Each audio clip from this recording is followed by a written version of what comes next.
طيب احنا النهارده انتوا عارفين هنتكلم على ايه النهارده؟ عن ايه؟ الاعتراف. طيب مين اللي قال نتكلم على الاعتراف؟ طب قول لي بقى تعرف ايه عن الاعتراف؟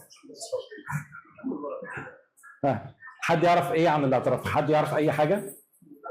يعني طلع كده من دماغك كده اي حاجه تعرفها عن الاعتراف. انتوا ناس في ثانوي يعني سمعتوا اكيد عن الاعتراف في ابتدائي وفي اعدادي واكيد في ثانوي كمان. تعرفوا ايه عن الاعتراف؟ دايما نسمع في الكنيسه في اعتراف، كلكم بتعترفوا المفروض يعني. تعرفوا ايه عن الاعتراف؟ ايه هو الاعتراف؟ ايه؟ سر مقدس. سر مقدس بينك وبين الله. حلو، اجابه مش وحشه. ها، حد يعرف حاجه تانية عن الاعتراف؟ هو قال سر مقدس بيني وبين الله.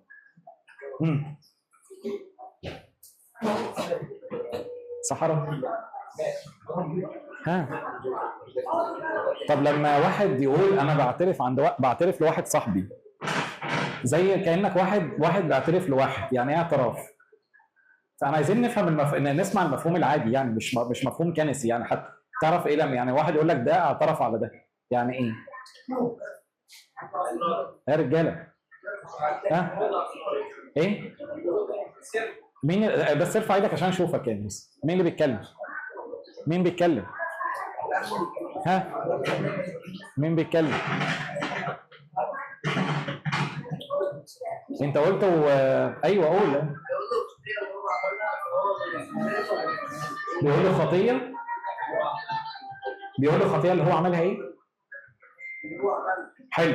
الاعتراف هو انك تقول خطيه او تقول سر، صح كده؟ او تقول حاجه انت مخبيها محدش يعرفها غيرك، صح كده؟ ده المفهوم البسيط للاعتراف. انت حضرتك لما بتيجي تعترف عند ابونا، او حتى لما بتيجي تقول حاجه لواحد صاحبك ونقول ده اعتراف، فتقول له اعتبر اللي انا بقوله لك ده اعتراف، فانت كانك بتقول له حاجه محدش يعرفها غيرك، صح كده؟ ده المفهوم الاساسي للاعتراف. المفهوم الاساسي او مفهوم الاعتراف في الكنيسه عندنا القبطيه الارثوذكسيه، انتوا عارفين انه سر التوبه والاعتراف دوت سر من اسرار الكنيسه السبعه، صح؟ تعرفوا كده؟ طب حد يعرف اسرار الكنيسه السبعه كام؟ برافو. طيب هم 7 وده سر اساسي للخلاص. سر الاعتراف في الكنيسه عندنا هو انك بتقول الخطايا اللي المفروض ما حدش يعرفها غيرك، انت بتعترف بيها قدام ابونا. طب هل انت محتاج تعترف بيها قدام ابونا، ولا زي ما قال اسمك ايه؟ ابراهيم برضه؟ طيب قال ده حاجه بيني وبين الله. هل انت محتاج تعترف بيها قدام ابونا ولا بينك وبين ربنا وخلاص؟ حلو، هو وسيله بيني وبين ربنا. هقول عشان ابونا هيعلمني على كل هيعالجك؟ لا هيعلن عن الوجود بتاعته، يعني هو الوسيط. طب افترض ربنا ابونا ملوش مزاج النهارده ان هو يعلن، يعني ويقول لك تيجي تقول انا اخطيت في كذا وكذا، يقول لك معليش مزاج النهارده. ماشي، هنعدل الكلمه دي شويه. ها، هي صح، انت قلت اجابه صح، بس هي هنعدل المصطلح. في حد عنده راي تاني؟ طيب السر عندنا اسمه سر التوبه والاعتراف. اوعى تنسوا كلمه التوبه دي. طب احنا بنختصر ونقول سر الاعتراف، بس في قبلها حاجه اسمها التوبه. عارفين ايه هي التوبه؟ ايه؟ التوبه قبل ما نعترف. ايه هي التوبه بقى؟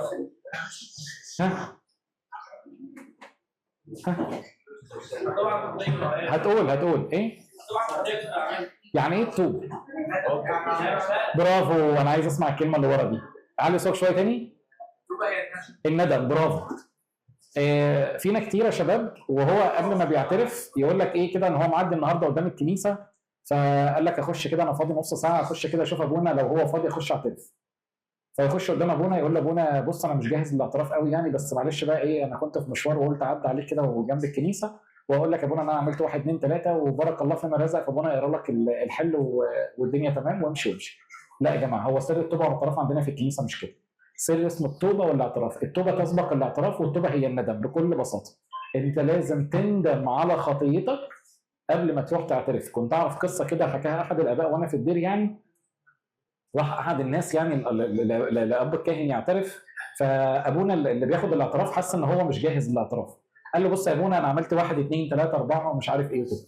فابونا قال له انت قال ندمت على اللي انت قلته ده؟ قال له لا بصراحه. قال له طب روح اندم وتبقى تجيلي. هو شوف مزاج ابونا بقى، شوف عرفت مزاج ابونا. فهو مش مزاج ابونا، بالعكس هو ابونا بيعلمه الصح. لازم كلنا نتوب عن الخطيه قبل ما اروح اعترف. الاعتراف دي اخر خطوه، لكن لازم اندم عن الخطيه، اندم عشان على ابسط شيء عشان ما اكررهاش تاني. لكن انا لو ما ندمتش على الخطيه ورحت قلت لابونا مثلا يا ابونا انا بشتم، وبعد شهر تروح تقعد مع ابونا انا بشتم، والشهر اللي بعده انا بشتم، وتفضل بقى طول حياتك بتشتم. طب انت قللت شتيمه؟ لا بالعكس، انا كل ما اروح اعترف بزود شتيمه مثلا يعني، وخطايا كتير. فلازم اتوب، لازم اندم عن الخطيه، لازم يعني اتبكت نفسي واوصل لكده سن الجلد الذات كده ان انا اندم على الخطيه عشان خاطر ما اكررهاش تاني. تمام؟ طيب انا جاي اسال 3 اسئله هتشاركوني في الاجابه بتوعها بتاع اليوم النهارده يعني، وبعد كده ايه نختم الاجتماع بتاعنا النهارده. اول سؤال، ليه احنا بنعترف عند ابونا؟ ليه بنروح نعترف عند ابونا؟ دايما هتلاقي في اخواتنا مش ارثوذكس زي البروتستانت مثلا، يجي يقول لك احنا ليه اعترف عند ابونا؟ ما انا بيني وبين ربنا يعني، ما هو ربنا يعني ده هو ربنا اللي بيدينا الحل يا اخي. قال لي اروح اعترف قدام ابونا يعني. اتفضل.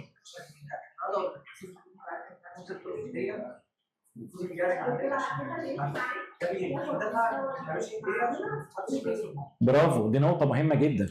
حلو شاطر. هو بيقول عشان مثلا ما سمعتش، بيقول لك الخجل والكسوف اللي انا ببقى فيه وانا بعترف قدام ابونا ده هيخليني ما اعترفش، او هيخليني ما اغلطش تاني، او ان انا ما اكررش القعده التاني. عارف انت لما تقعد قعده كده سخيفه، تيجي تقول انا قاعد مع واحد وقاعد كده مبلوله في نص هدومي، فتحاول قدر الامكان ان انت ما تكررش القعده دي تاني. اكيد كلنا بنعمل كده.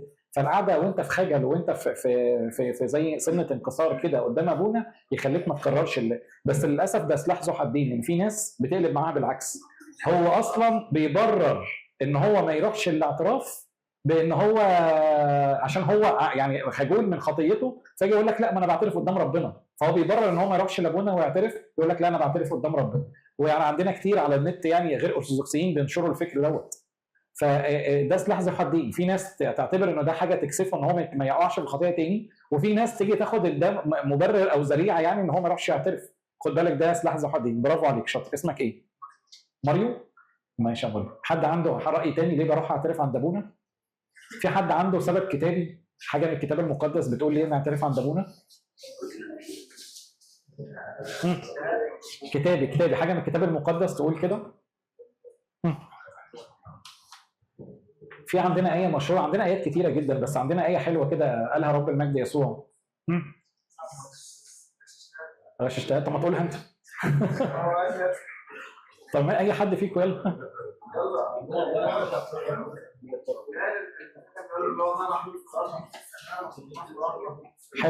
حلو. من غفرتم خطاياهم غفرت لهم ومن سكتموها عليه أمسكت. دي اللي قالها رب المجد يسوع للتلاميذ. طب الأب الكاهن ده تلميذ؟ هو قال للتلاميذ والرسل احنا تلاميذ رب المجد يسوع. برافو، انت كده جبت الاجابه الصح. هو لما رب المجد يسوع قال لتلاميذه كده، تلاميذه عملوا ايه؟ هم بقى كل واحد بقى راح مكان وبشر بالكتاب المقدس ومشر بالانجيل ومشر برب المجد يسوع، وكل واحد في مكانه عمل ايه؟ زي مرقس لما جه هنا مصر عمل ايه مرقس؟ بقى بعد بالتبشير بقى والكرازه بدات تنتشر، عمل ايه؟ هو اللي كان بيبشر بنفسه بقى في كل حته، ولا عمل ايه؟ عمل اساقفه وعمل كهنه واداهم نفس السلطان اللي اخده من رب المجد يسوع. السلطان ده اخده ازاي؟ او اداهم ازاي؟ بالنفخه المقدسه. وانا بترسم كاهن سيدنا بيديني نفخه، بفتح بقي كده وبيديني نفخه جوه بقي. دي النفخه المقدسه، دي حقيقه يعني. ممكن بيحصل قبل التناول فممكن انت ما تشوفوش او الشعب ما بيشوفش الخطوه دي، بس كل اب كاهن كل من يحمل سر الكهنوت بياخد النفخه المقدسه. بينتقل السلطان من الاب المطران لابونا الكاهن، او من البطرك لاي كاهن او اي حد بياخد رتبه الكهنوت عن طريق النفخه المقدسه. وانتقل السلطان من التلاميذ والرسل لغايه الاباء الكهنه لغايه دلوقتي ولغايه مجيء الثاني، مجيء رب المجد يسوع. عشان كده السلطان ده لما قالوا رب المجد يسوع، خدوا بالكم بس النقطه ديت عشان برضه اخواتنا البروتستانت بيقفوا عليها، وفي ناس يقول لك طب ده رب المجد يسوع قالها للتلاميذ وما فيش تلاميذ دلوقتي ولا في رسل دلوقتي، ال70 رسول. لا، ما هو احنا النهارده دلوقتي كلنا اخذنا في سر الكهنوت، اخذت السلطان دوت اللي رب المجد يسوع ده للتلاميذ والرسل. فالنهارده ابونا الكاهن بالسلطان دوت بيقرا لك الحل ويطلب من ربنا ان هو يغفر لك الخطايا اللي انت قلتها. فده اول سبب واهم سبب ليه الناس بتعترف عند ابونا الكاهن. في حد عنده راي تاني او عنده سبب تاني؟ احنا قلنا سببين كده، السبب اللي قاله ماريو والسبب اللي انا قلته. حد عنده راي تاني؟ كتابي او حتى بره الكتاب. في كده آية موجودة في الكتاب المقدس يقول لك عن الأب الكاهن دوت هو وكيل سرائر الله. حد يعرف يعني ايه وكيل سرائر الله؟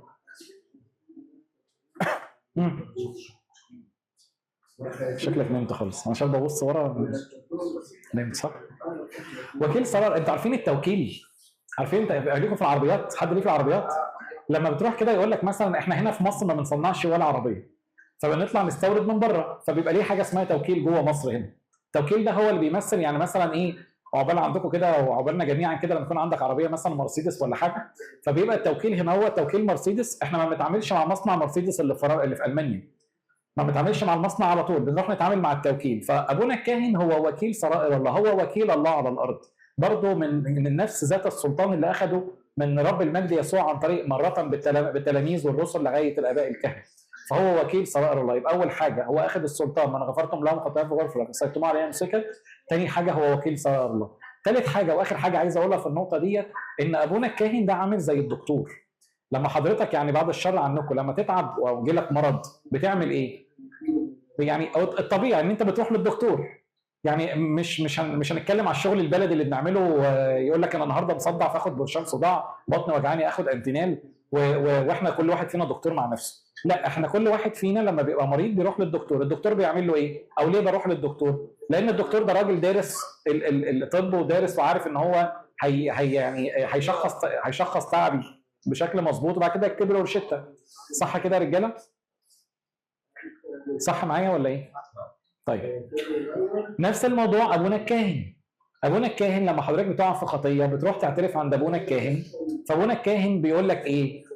يمسك الخطيه كده ويقول لك بص الخطيه ديت انت عشان تبطلها اعمل 1 2 3، يديك ارشاد روحي ويحاول كده يساعدك على انك تبطل الخطيه. فينا كتير عندنا خطايا كتيره ما مش عارفين نخلص منها، فقاعده معانا شهور وسنين ما بنعرفش نخلص منها. لكن لما تمشي على روشته ابونا الكاهن تبتدي واحده واحده وتسمع كلامه وتبتدي واحده واحده تبطل خطيه على الاقل تقللها. نفس الموضوع ابونا الكاهن زي ما بيعمل نفس الموضوع اللي بيعمله الدكتور. هو الدكتور بيكتب روشته للمريض وابونا الكاهن بيديك روشته او بيديك ارشاد روحي عشان تبطل الخطيه. وهديكم نصايح في الاخر كده من ضمنها يا ريت نسمع كلام ابونا في الارشاد بتاعه وننفذ كلامه.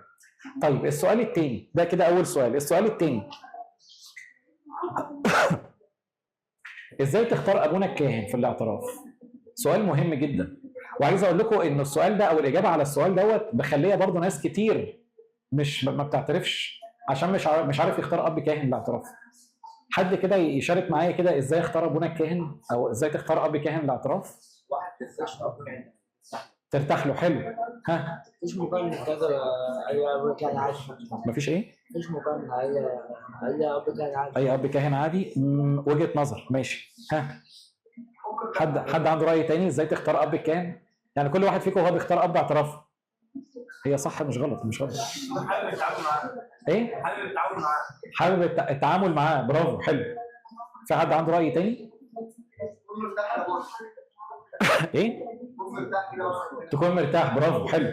ما هو من كلامكم هو صح، كل اللي انتوا قلتوه صح. اول حاجه انا عايز اقول لكم كده في حاجه كده عباره بلدي بنقولها كده، يقول لك صوابع ايدك مش زي بعضها، والاباء الكهنه برضو مش زي بعضهم. في اب كاهن ممكن يعني تلاقيه مثلا شديد شويه في التعامل، وفي اب كاهن تلاقيه حنين قوي في التعامل، في اب كاهن تلاقيه عنيف، وفي اب كاهن تلاقيه طيب.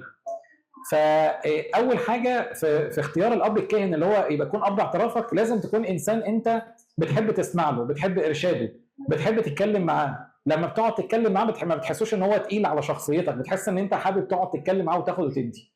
دي اول حاجه علشان تختار اب الكاهن.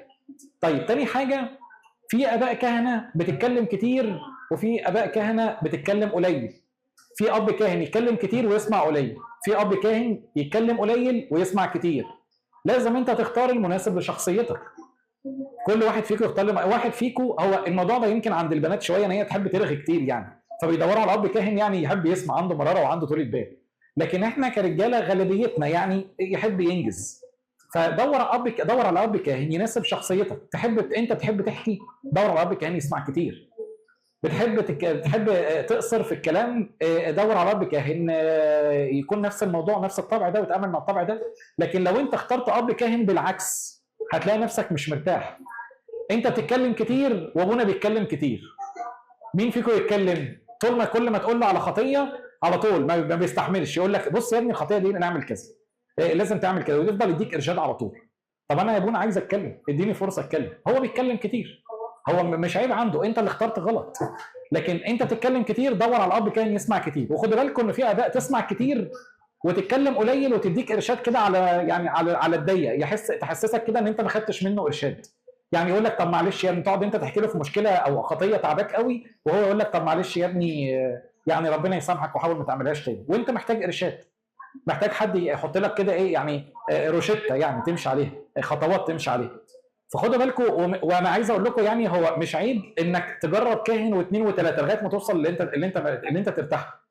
هو مش عيب، بس الغلط انك تفضل عايش على المنوال ده. كل شهر تجرب واحده. انا عايز اقول لكم يعني انا بقالي سنه في الكهنوت في الكنيسه، اعرف ولد صدقوني كل شهر بيعترف عند اب كاهن مختلف.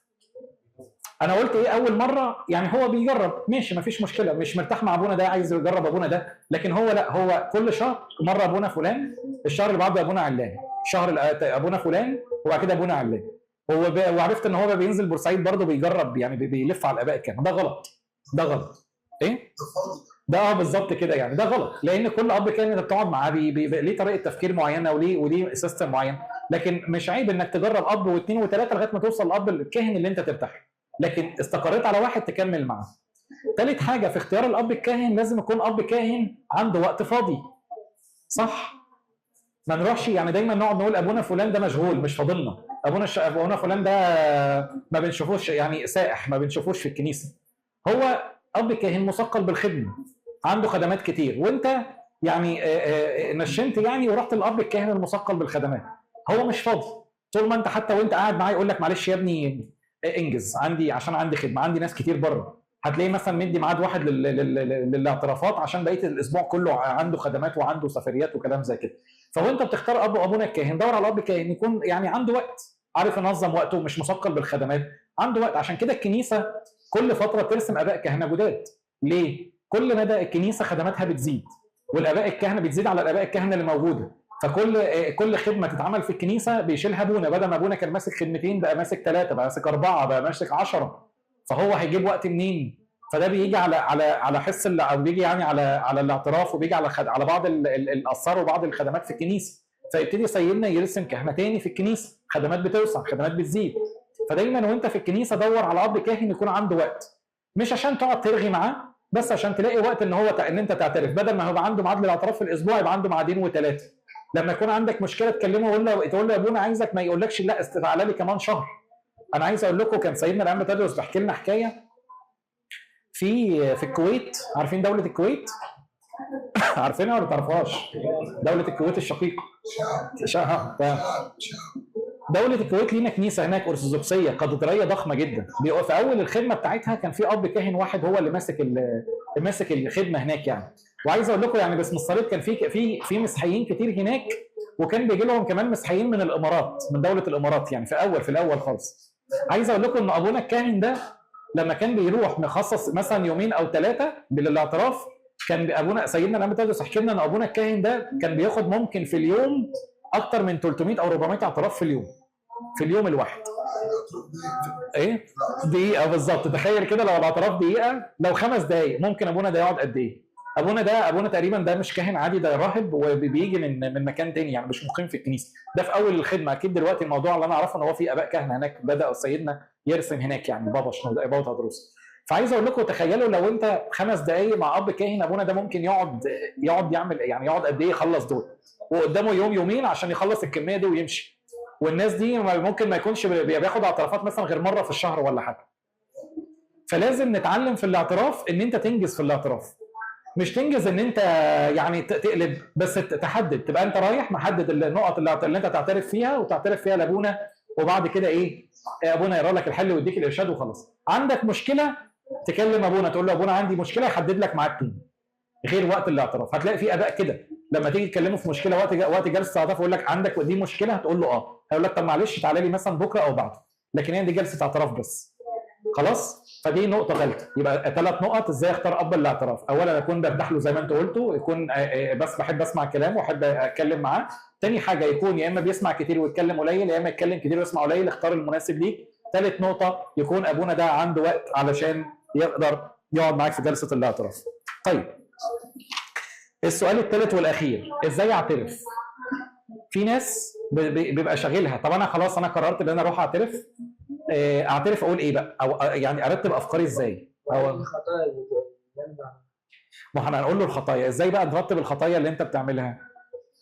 يعني احنا كلنا عارفين، كل واحد فينا عارف يعني بلاويه ايه وعارف خطاياه ايه، تمام؟ فانا دلوقتي انا عملت خطايا كتير، ارتبها ازاي؟ حد عنده يعني خبره كده في الموضوع ده؟ اتفضل. والخطايا اللي انت مش مستعد مش هتقولها؟ لا اللي انا قلتها يعني اللي انا مستعد بيها يعني ارتبها الاوائل. حلو، دي طريقه. اتفضل. دي طريقه، هو بيقول لنا رتب الخطايا يعني قصدك اللي هي من يعني الخطيه الكبيره بالنسبه لي الاول، يعني بالنسبه لك هي الاول. دي طريقه حلو. الطريقه اول طريقه ان انت ممكن اكبر خطيه بالنسبه لك اللي هي الكارثه في حياتك يعني، تمام؟ دي ممكن تبقى اول حاجه تبدا بيها، وبعد كده ايه تيجي الخطايا الثانيه تباعا من الكبير للصغير. دي طريقه حلوه. طيب في حد عنده طريقه ثانيه؟ دي طريقه على فكره قالها ابونا داود لمعي، الطريقه ديت قول اول خطيه كبيره عندك وبعد كده خدها من الكبير للصغير بالترتيب. في حد عنده طريقه ثانيه؟ حد عنده خبره في الاعتراف؟ حد بيعترف يا جماعه هنا؟ تعترفوا؟ طب اسال سؤال محرج، اللي بيعترف يرفع ايده. يا بسم الصليب، اسمع. لا ارفع ايدك ارفع ايدك فوق. اللي ما بيعترفش ما يكذبش، يعني لو ما بتعترفش ما يعني تقريبا يعني تلت اللي قاعدين. نزل ايدك. ايه ده؟ من قريب بتاعك ده بقى له قد ايه؟ شهر ماشي. تمام؟ طيب الصالحين زادوا 1. طيب هقول لكم على شويه نصايح بعد ما اخلص الاجابه على السؤال ده بالنسبه للناس اللي ما بتعترفش. طيب نرجع لسؤالنا. لما تيجي تعترف في طريقه من اباء الكنيسه قالها لنا، مثلا قال لك ممكن تقسم الخطايا 3 دوائر. اول دايره الخطيه اللي هي من حصلت منك او ضدرت منك تجاه الله. زي ايه مثلا؟ زي ان حضرتك مثلا واقف في الكنيسه ما بتحترمش بيت الله او بيت ربنا الكنيسه. زي مثلا لو حضرتك سامحوا لي في الكلام وانت بتقرا الكتاب المقدس بتهين الكتاب. يعني ايه بتهين الكتاب؟ بتقرا الكتاب المقدس زي اي كتاب، بنقرا وجنبنا كوبايه النسكافيه او كوبايه الشاي، ولا مؤاخذه حاطط رجل على رجل، او لا مؤاخذه لابس شورت ولابس فانيلا حمام مثلا وانت في الصيف وقاعد في البيت مثلا. كل ده فيه اهانه لكتاب الله، فيه عدم احترام للكتاب المقدس. اي خطيه من الخطايا ديت موجهه لله. حضرتك واقف تصلي بتتدلع في الصلاه، واقف تصلي مثلا. هنبتدي نتكلم في حاجات مهمه اهو. وحضرتك واقف تصلي، يبقى كنا واقفين نصلي وانت بتسجد في اللي جنبك. او انا عايز اقول لكم يعني انا كنت مستغرب انه ده بيحصل في مرحله ثانوي، لكن لما خدمت في ثانوي كنت بشوف، انا شفت واحد ضرب واحد بالقفا واحنا واقفين نصلي في اخر الاجتماع مثلا. يعني ده كله فيه اهانه لله، لان وانت بتصلي بكلم ربنا وانا واقف بكلم ربنا مش محترمه. تخيل كده لما حضرتك تبقى واقف قدام مدير مدرسه ولا واقف قدام المحافظ، تخيل يعني، وبتضرب اللي جنبك قدام المحافظ على قفاك. تخيل الموقف. مش هتعملها عشان يبقى خايف، مش هيقدر يعني. بالظبط. هتلاقي كده حد جه جايبك من قفاك كده اهو وايه يعني روق عليك. انت واقف قدام ربنا بتهين ربنا في الصلاه، بتهين ربنا في قراءه الكتاب المقدس، ما بتحترمش ربنا في الكنيسه. كل دي خطايا تجاه الله. ادي اول دايره. تاني دايره خطايا انت بدرت منك او طلعت منك تجاه الناس، تجاه صحابك واللي حواليك، اسرتك او صحابك. زي ايه مثلا؟ زي ان حضرتك بتشتم مثلا، زي عندك حسد، عندك غيره، عندك كراهيه، بتتكلم وحش على صاحبك او تتكلم وحش مع اهلك. اتفضل. ايه ده؟ الحلفان ماشي، يعني هنقول دي تعتبر زي الشتيمه. الحلفان دي حاجه وحشه برضه. كل ده خطايا منك تجاه اللي حواليك. الدايره الثالثه خطايا منك تجاه نفسك. زي مثلا الشباب الجميل الحلو اللي بيشرب سجاير، انت بتضر فيها نفسك وصحتك. فدي خطيه تجاه نفسك. تيجي تقول لي فيها ايه الخطيه في كده يا ابونا؟ الخطيه انك تشرب سجاير. تيجي تقول لي ايه الخطيه في كده؟ الكتاب المقدس بيقول آية صريحة وواضحة، بيقول لك إيه؟ ألا تعلمون أنكم هيكل الله وروح الله ساكن فيكم ومن يفسد هيكل الله يفسده الله. أنت بتشرب سجاير أو بتشرب فيب، عشان في ناس بتميز ما بين الاثنين، السجاير والفيب الاثنين بيفسدوا هيكل الله. جسدك أمانة وروحك أمانة، ربنا اداها لك، وزن اداها لك. أنت بتشرب سجاير ولا بتشرب فيب، فانت بتضر جسدك وبتضر هيكل الله، ومن يفسد هيكل الله يفسده الله.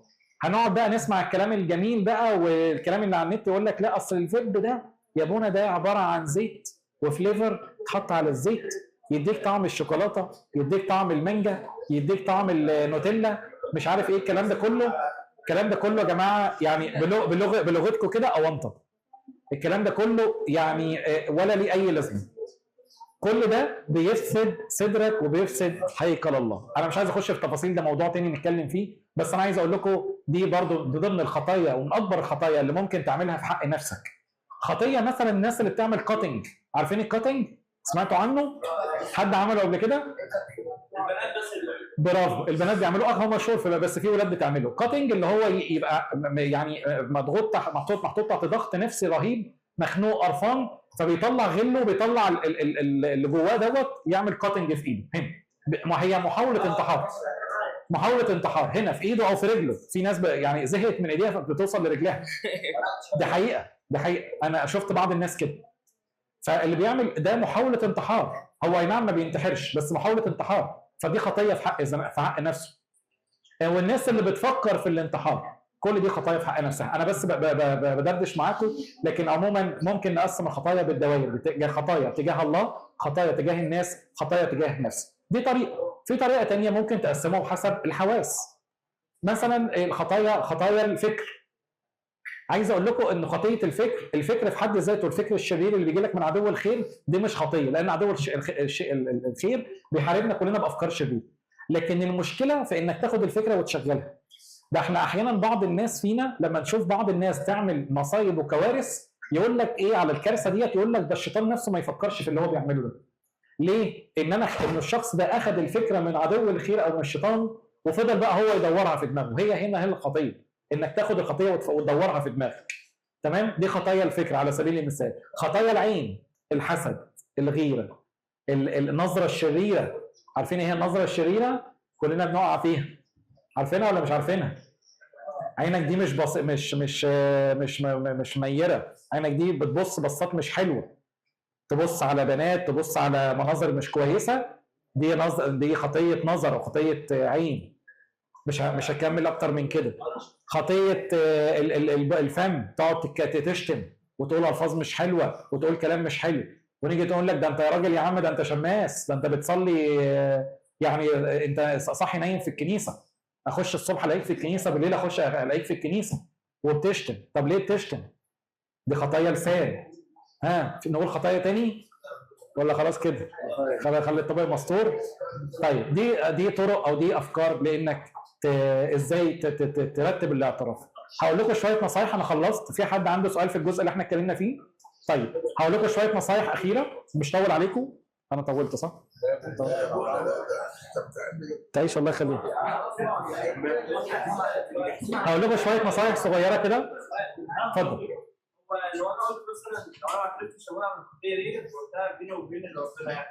انا هجي لك دلوقتي، هجي لك في النقطه دي. لا مش هتغفر صريحه، قصف جد. اتفضل.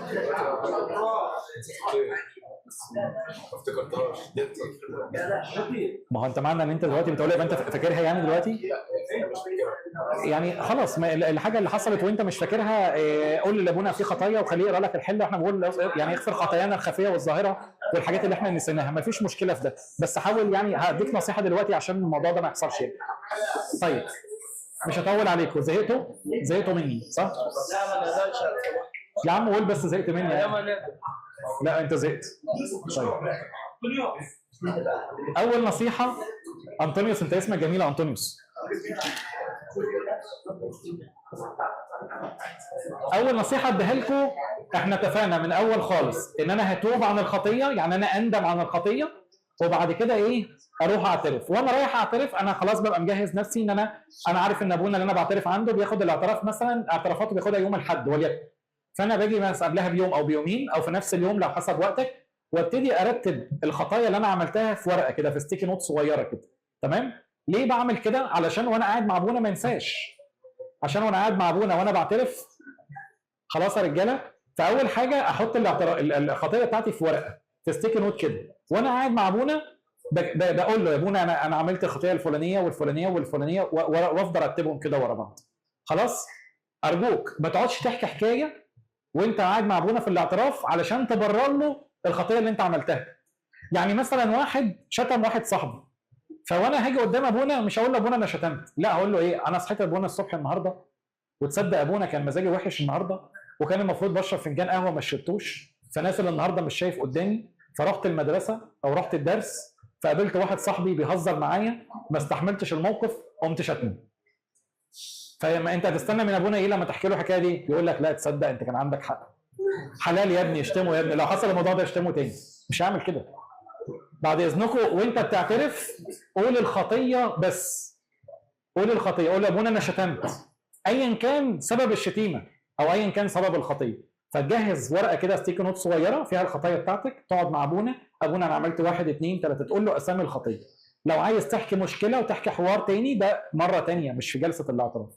دي اول حاجه. تاني حاجه النقطه اللي انت كنت تسالني عليها، انا عايز اقول لكم لو انت عملت خطيه في حياتك وما اعترفتش بيها عشان مكسوف ولا محرج ولا اي حاجه من الحاجات دي، ولو ما اعترفتش بيها هتفضل مأنبه ضميرك حتى لو بقيت قديس بعد 20 30 سنه. بص، لو نسيتها الخطيه عرف ابونا وخلاه يقرا لك الحل، واحنا بنطلب من ربنا غفران الخطايا اللي احنا نسيناها واللي احنا ما نسيناهاش. وهديكم نصيحه برضو نفس النصيحه هديها لكم دلوقتي حالا عشان الموضوع ده ما يتكررش. لكن لو في بعض الناس فينا عندها خطايا مكسوف يقولها لابونا، وكل ما يروح لابونا يعترف يقول كل خطايا ما عدا الخطيه دي، وتفضل معاك من جلسه للثانيه للثالثه لل10 لل20 لل100 وانت فاكرها، وده وجع ضميرك وانت مش عايز تعترف بيها. ليه يا فلان؟ اصل انا مكسوف اقولها. ده انا عايز اقول لك انه احيانا الخطيه دي ممكن تقولها لواحد صاحبك وتتكسف تقولها قدام ابونا. صح؟ بيحصل ولا ما بيحصلش؟ بيحصل؟ ماشي. طب نعمل ايه لو عندك خطيه انت مكسوف تقولها لابونا؟ ابونا ده حد بقى، ابونا ده بتاع الكنيسه بتاعك وانت مكسوف تقولها تخيلا منك يعني ان هو ممكن يبقى يعني لما يعرفها صورتك تنزل من نظره. هو ما فيش ابونا بيعمل كده عامه يعني، وابونا اصلا يعني ما ينفعش الكاهن يعمل كده، والكاهن بيعدي عليه زيك مئات، فلو سمع منك يعني بلاوي بمجرد ما بتخرج من هنا بيسمع من هنا ونطلع من الناحيه الثانيه على طول، ما بيفتكرلكش حاجه يعني. بس لو نفترض يعني عدو الخير بيشتغل علينا ويضحك علينا ويقول لك ممكن ابونا ده لو ابونا عارف منك الخطيه دي هتنزل من نظره وتسقط من نظره ومش عارف ايه، تعمل انت ايه في الحاله دي؟ في ناس بتعمل حاجتين بالظبط. دي طريقه ممكن تكتبها في ورقه وتديها له، تمام؟ قول لابونا دي خطيه انا عملتها وقاريها كدهوت ومقطعها ورميت. في ناس بتعمل خطايا دي حاجه وحشه بس بتخاف تقولها. ما احنا بنقول بقى مش خوف، يعني بقول ممكن تكون مكسوف تعملها، مكسوف تقولها. برافو، دي طريقه.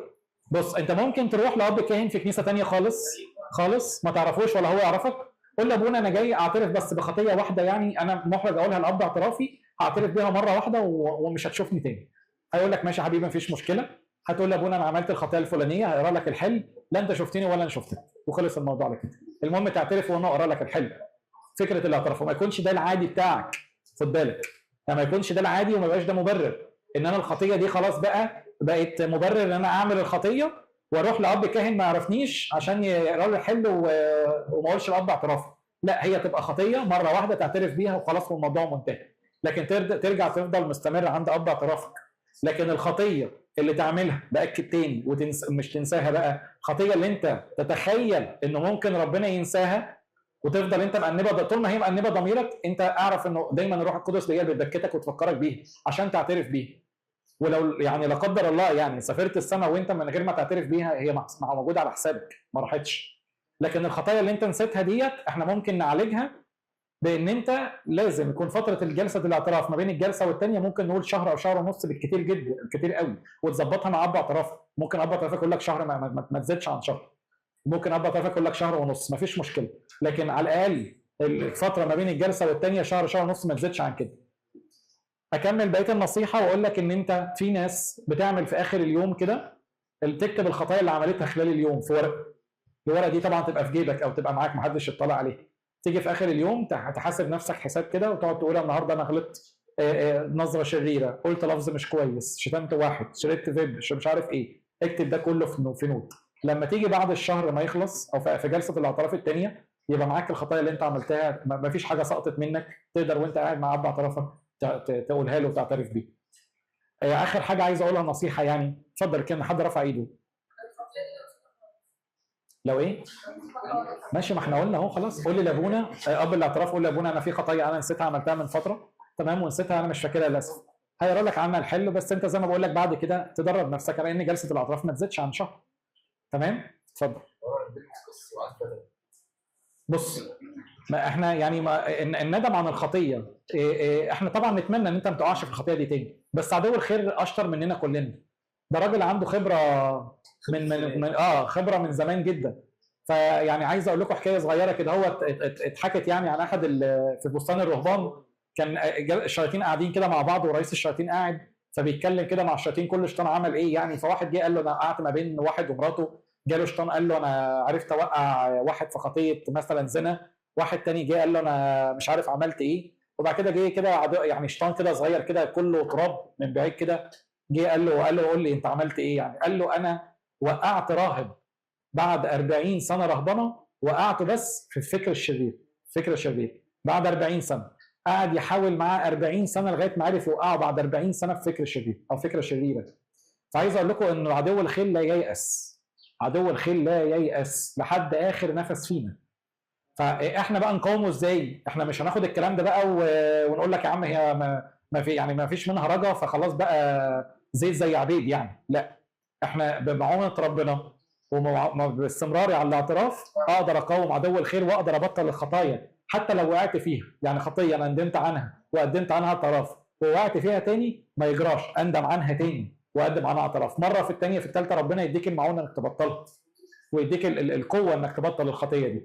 اخر حاجه عايز اقولها في النصايح، انا في شويه نصايح كتير بس انا عشان وقتكم، حاول ما تجملش الخطيه اللي انت بتعترف بيها.